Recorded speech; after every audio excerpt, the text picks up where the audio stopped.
এই ভিডিওটা আগে দেখুন। এবং সেই রাম মন্দির ভেঙে গুড়িয়ে দেব ইনশাআল্লাহ। এখন বাংলাদেশে পলাশবাড়িতে এই রামের মূর্তি বানাচ্ছে, এটা গুড়িয়ে দাও। রাম হলো একটা বাল্মীকির গাঁজাখড়ি গল্প, এখানে ঘটতে দেওয়া যাবে না কোনো কাফের বেঈমানদের গাঠি। সত্যি এরকম করে হয় না। একটা জাতি এতখানি অত্যাচার করলে হয় না। সংখ্যালঘুদের উপর, বাংলাদেশের হিন্দুদের উপর এত অত্যাচার ঠিক না। আজকে সোশ্যাল মিডিয়াতে এসে এরকম হুমকি দিচ্ছে, কালকে রাতের অন্ধকারে কাণ্ড করে বসবে, কালকে রাতের অন্ধকারে এসব মূর্তি মন্দির সব ভেঙে গুড়িয়ে দেবে। তখন কি হবে? আর এত তো দেবে তো না, এত হচ্ছেই।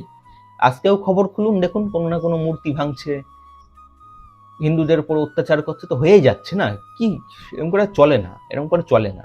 একটা রামচন্দ্রের মূর্তি, সেটাতেও সমস্যা এদের, তাহলে কিভাবে হবে বলুন? কিভাবে চলবে? এখন অনেকেই বলবে যে আমি হিন্দু মুসলমান করছি, এই করছি ওই করছি, কিন্তু না, যেটা সত্যি সেটা আমি বলছি। হিন্দুদের জমিতে, হিন্দুদের সম্পত্তিতে, হিন্দুদের টাকায় সবাই এক এক এক পয়সা চাঁদা তুলে একটা রামের মূর্তি বানিয়েছে, তাদের জমিতে, তাদের সম্পত্তির উপরে। তাই এরা সহ্য করতে পারছে না। তো এরকম ভাবে যদি অত্যাচার করে, মানা যায় না, এসব সহ্যের বাইরে। আর বাংলাদেশের প্রশাসনও তো যাচ্ছে তাই, একদম